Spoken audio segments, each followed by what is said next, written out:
Bienvenidos a esta presentación correspondiente al curso de Mecánica de los Sólidos 1, en la cual vamos a estudiar dentro de lo que es el tema general fuerzas distribuidas, el subtema transformación de momentos de inercia. Mi nombre es Mario Roberto Nieto Lobo, profesor de la asignatura Mecánica de los Sólidos 1. Como sabemos, el momento de inercia es una propiedad geométrica de las superficies.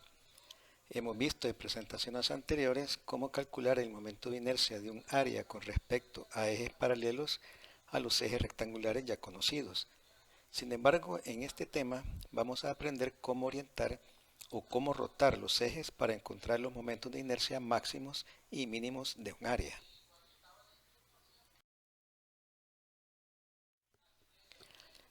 El momento de inercia de un área puede tener muchos valores. Depende de la posición de los ejes con respecto a los cuales se calculan. Otro detalle muy importante a considerar es la orientación de los ejes con respecto a los que el área tendrá sus valores máximos y mínimos de momento de inercia. No necesariamente los ejes estarán orientados en la dirección horizontal y vertical.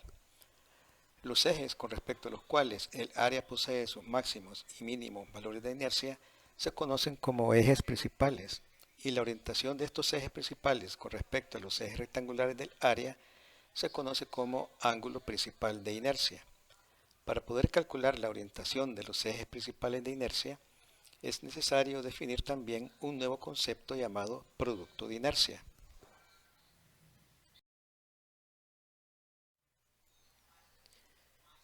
Vemos en la gráfica cómo el producto de inercia está definido por la integral XY diferencial de área. Esto quiere decir que puede entenderse que el producto de inercia del área es un momento de inercia calculado simultáneamente con respecto a los ejes XY.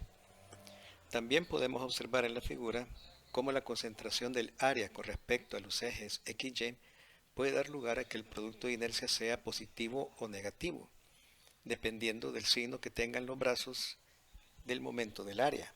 Es decir, si el área se encuentra en mayor concentración abajo del eje X o a la izquierda del eje Y.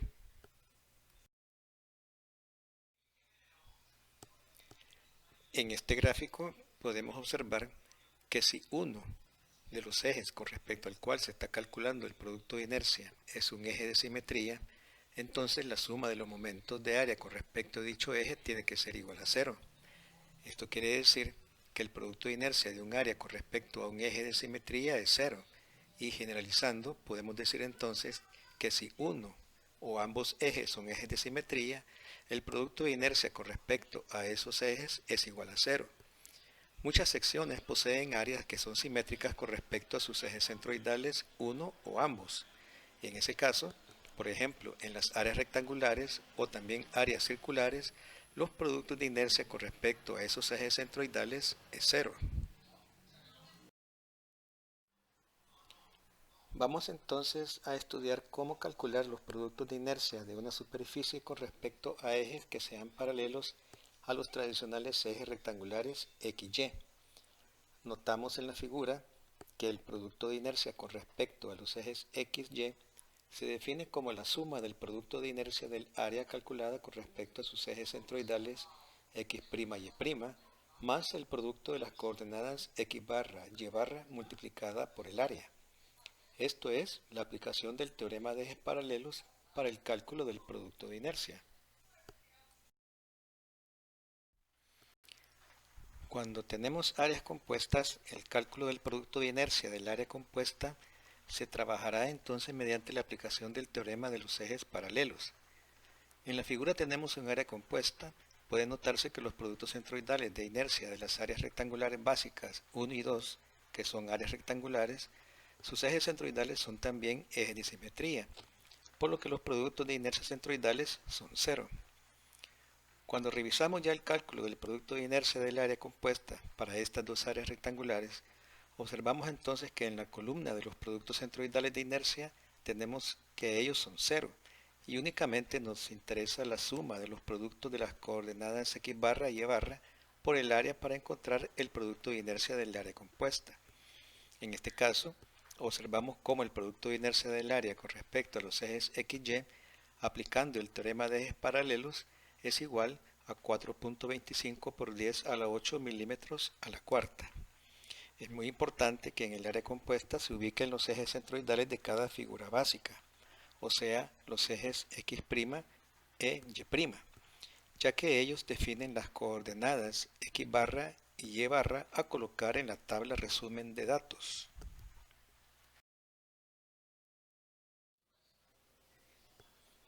Ejes principales de inercia. Como decíamos al inicio de la presentación, muchas veces se desea conocer los momentos y productos de inercia de un área con respecto a nuevos ejes que se obtienen rotando los ejes originales alrededor del origen a través de un ángulo θ. Particularmente se hace necesario conocer la orientación que tendrán los ejes con respecto a los cuales el área posee sus máximos momentos de inercia. Estos ejes se conocen como ejes principales de inercia. Además, interesa conocer su correspondiente ángulo θm, llamado ángulo principal de inercia. Estudiaremos dos formas para encontrar los momentos principales de inercia, un método analítico y otro basado en el llamado círculo de Mohr.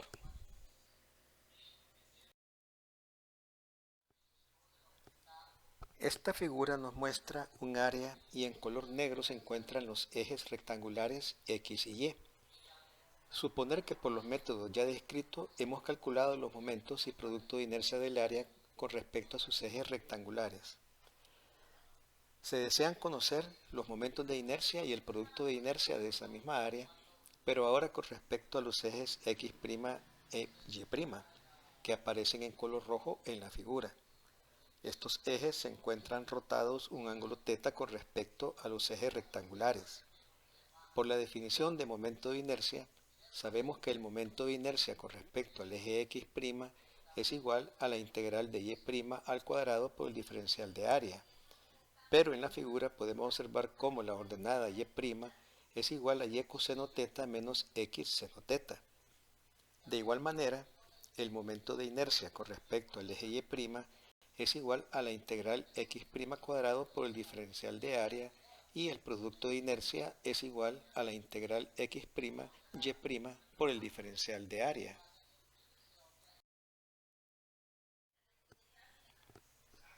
Al integrar las ecuaciones 1, 2 y 3, tomando en cuenta las sustituciones anteriores, se obtienen las ecuaciones 4, 5 y 6 que se muestran. En estas ecuaciones observamos cómo aparece la función doble ángulo, es decir, 2θ. Esto es muy importante porque se nos está manifestando que al momento de graficar estos momentos de inercia con respecto a ángulos girados o un ángulo θ, tendremos presente esta función doble ángulo.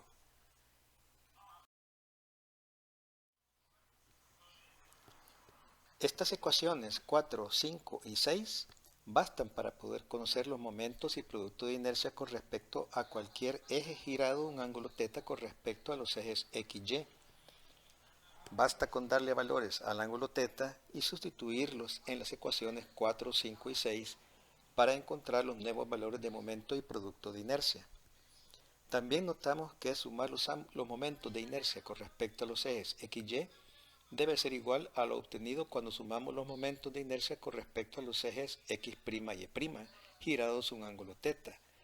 Esto es así porque estos representan el momento polar de inercia J, que se calcula con respecto a un eje perpendicular que pasa por el punto donde se intersectan los ejes XY y también los ejes X', Y'.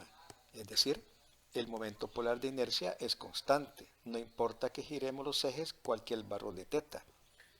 Además, las ecuaciones 4, 5 y 6 nos ayudan en la solución para el cálculo de los momentos de inercia con respecto a ejes rotados. Sin embargo, no constituyen una herramienta práctica, por cuanto tendríamos que memorizar estas ecuaciones y con el tiempo seguramente se nos pueden olvidar. Sin embargo, estas mismas ecuaciones, cuando las trabajamos convenientemente, nos darán una herramienta muy útil para poder calcular los momentos de inercia con respecto a ejes rotados a través de la aplicación del que conoceremos como círculo de Mohr.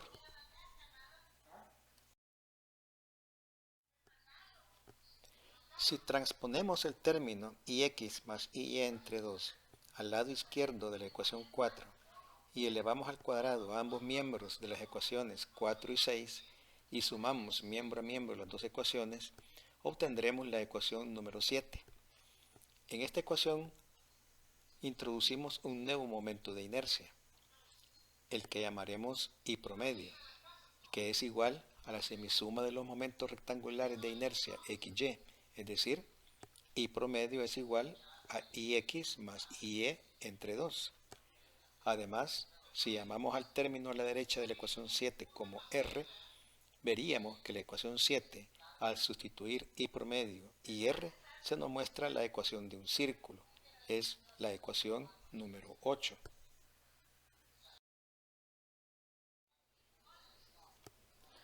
Esta ecuación número 8, que es la ecuación del círculo, que llamaremos círculo de Mohr, nos dice que este círculo tiene su centro ubicado mediante la coordenada I promedio, con una ordenada igual a 0, y nos permite de esta manera poder dibujar el círculo.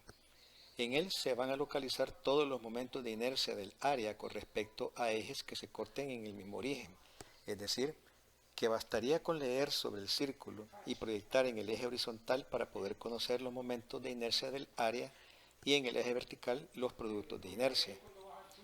Para dibujar el círculo se necesitará resolver primero los momentos y el producto de inercia del área con respecto a ejes rectangulares, ubicar su centro, dado por I promedio, y usar entonces el radio R para trazarlo, colocando el compás en el punto I promedio, que es el centro del círculo. Recordemos que las coordenadas X, Y del centro del círculo serán respectivamente I promedio y 0. En este gráfico observamos finalmente cómo queda la representación gráfica del círculo de Mohr. Las coordenadas del centro dadas por 0 e I promedio, es decir, el I promedio es la semisuma de IX más IE entre 2. El eje horizontal es el eje de los momentos de inercia y el eje vertical será el del producto de inercia, de manera que si nosotros calculamos I promedio y colocamos ese valor a una escala apropiada en el eje horizontal, podemos utilizar un compás donde el radio está dado por la ecuación que aparece en la gráfica. Es muy importante que la escala horizontal y la escala vertical sean las mismas para de esa forma tener entonces un círculo perfecto. Cuando trazamos el círculo, vamos a notar entonces que este círculo intersecta el eje horizontal en el punto A y en el punto B. El punto A es el punto más alejado en el eje horizontal y corresponde al momento de inercia máximo que tiene el área con respecto a ejes que se cortan en el mismo origen, mientras que el punto B representa el momento de inercia mínimo del área. También notamos cómo podemos ubicar el punto X y el punto Y. El punto X tiene como coordenadas IX, o sea, el momento de inercia con respecto al eje X, y el producto de inercia con respecto a XY. También notamos que podemos graficar el punto Y, y este punto tiene como coordenadas el momento de inercia con respecto al eje Y y el negativo del producto de inercia IXY. Cuando revisábamos las ecuaciones generales de los momentos de inercia, observábamos la función doble ángulo y mencionábamos que esa función doble ángulo sería de mucha utilidad al momento de graficar el círculo. En este gráfico observamos cómo el eje X trazado en el círculo está separado 180 grados del eje Y, pero en el área real o verdadera se encuentran separados 90 grados. Esto es debido a la función doble ángulo.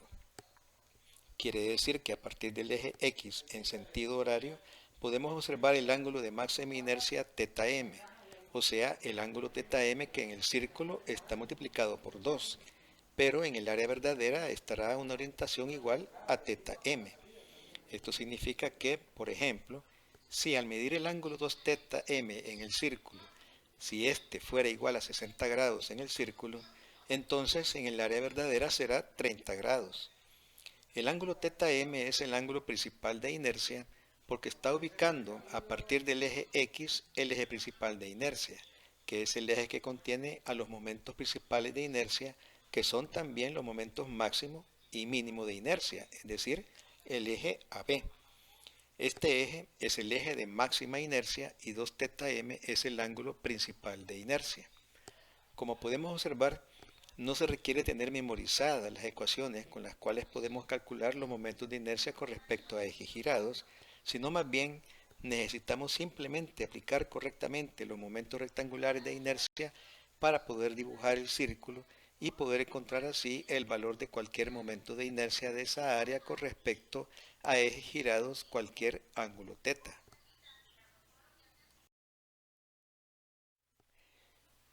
En esta diapositiva veremos cómo hay dos maneras de poder definir el ángulo principal de inercia, es decir, el ángulo 2θm. Cuando ya hemos dibujado el círculo partiendo de los momentos de inercia y producto de inercia con respecto a los ejes x y, observaremos la posición que el eje x tiene en el círculo. Como el ángulo 2θm ubica la posición del eje principal que contiene el máximo y mínimo momento de inercia, podemos hallarlo simplemente observando los datos contenidos en el círculo. En este caso, con la función tangente del ángulo 2θm, relacionamos el cateto opuesto, que sería el valor del producto de inercia entre el cateto adyacente, que sería la resta del momento de inercia Ix, menos el valor del I promedio. La dirección del giro se visualizará directamente en el círculo. Para este caso debe girarse en sentido horario a partir del eje X para localizar el eje A, que es el eje de máxima inercia. Otra forma de calcular el ángulo principal de inercia es utilizando la ecuación 6 que ya hemos desarrollado. Como vemos en la diapositiva, al hacer el producto de inercia igual a 0, nos estaríamos ubicando en el eje principal AB de inercia, es decir, el producto de inercia es 0 con respecto al eje principal. Dividimos la ecuación entre el coseno de 2θ y despejamos para la tangente de 2θ. Por la función doble ángulo obtendríamos dos valores para el ángulo 2θ. Esto es porque en el círculo los ejes están separados 180 grados, pero en el área real estarán separados la mitad de ese ángulo, es decir, 90 grados. Además, debemos poner atención al signo obtenido para el ángulo, ya que si es positivo se deberá girar en sentido antihorario a partir del eje X y en sentido horario si es negativo.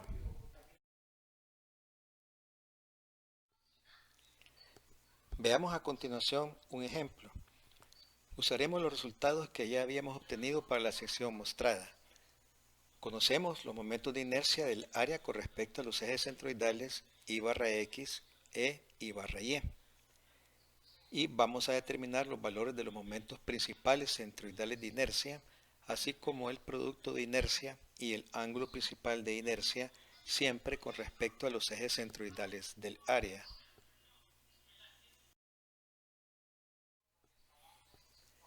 Primero calcularemos el producto de inercia del área con respecto a los ejes centroidales. Debemos ubicar en el centroide de cada área componente sus respectivos ejes centroidales, así como las distancias x barra y y barra de cada uno de esos ejes con respecto a los ejes centroidales de la figura compuesta. A continuación, dibujamos la tabla resumen de datos para ordenar la información.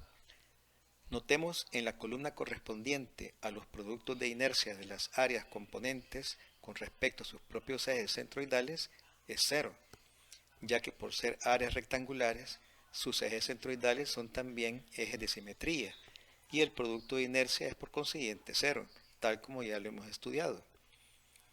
Al efectuar el producto de x barra y el de y barra por su respectiva área, hay que ser cuidadosos de tomar en cuenta el signo de las coordenadas. Recordemos que el producto de inercia de un área puede ser positivo o negativo. Al sumar la columna final, obtenemos el producto de inercia del área compuesta, que para el ejemplo es menos 4.25 pulgadas elevadas a la cuarta. Para dibujar el círculo de Moore, lo primero es ubicar los puntos x barra, y barra, que representarán los ejes centroidales. En el eje horizontal ubicaremos los valores de los momentos de inercia y en el eje vertical los productos de inercia. Observar los signos del producto de inercia para graficar I barra X e I barra Y, recordando que el producto de inercia es negativo. Una vez ubicados los puntos X barra y Y barra, procedemos a unirlos, definiendo el centro del círculo cuando la línea intersecta el eje horizontal. Con un compás y haciendo centro en el punto encontrado, trazamos el círculo, quedando X barra y Y barra ubicados en el círculo. Solo con observar el círculo procedemos a calcular el valor del momento de inercia promedio, el I-prom, que corresponde también al centro del círculo. Es igual a IX más IY entre 2 e igual a 11.32 pulgadas a la cuarta. Luego calculamos el radio del círculo, que sería igual a la hipotenusa del triángulo rectángulo en la figura. R es igual a la raíz cuadrada de I barra X menos I promedio, todo elevado al cuadrado, más el producto de inercia al cuadrado. Tenemos un radio de 8.03 pulgadas a la cuarta. Ya podemos calcular los valores de los momentos principales de inercia. Simplemente sumamos el radio encontrado al valor del I promedio para obtener el momento de inercia máximo y restamos el radio del I promedio para obtener el momento de inercia mínimo. Así definimos el eje principal de inercia AB, que contiene el máximo y mínimo momento de inercia. Finalmente calculamos el ángulo principal de inercia. Lo haremos directamente del círculo, observando que podemos usar la función tangente en el triángulo rectángulo. Nos da como resultado un ángulo 2θm igual a 31.97 grados. Se puede observar en el círculo que debemos girar en sentido antihorario a partir del eje X barra para localizar el eje principal de inercia. El giro real para ubicar el eje principal será la mitad, es decir, 15.98 grados en el mismo sentido antihorario, tal como lo veremos en la siguiente diapositiva. En esta lámina se presenta el resultado final, es decir, la orientación de los ejes principales centroidales de inercia del área compuesta. Observen cómo los ejes X barra, Y barra, así como los ejes A barra, B barra, se encuentran separados a 90 grados, mientras que en el círculo estaban a 180 grados. Con este esquema, damos por finalizado el tema de transformación de momento de inercia, que es también el último tema del curso.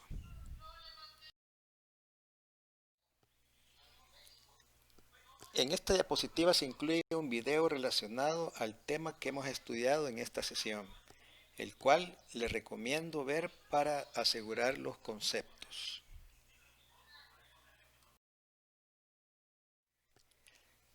Para finalizar, se incluye el enlace de la videoconferencia que se realizará en Google Meet el lunes 29 y martes 30 de junio.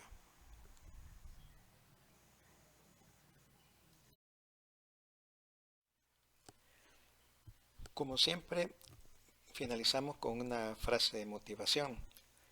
En esta ocasión del escritor británico Robert Louis Stevenson, que dice: no juzgues cada día por lo que cosechas, sino por las semillas que plantas.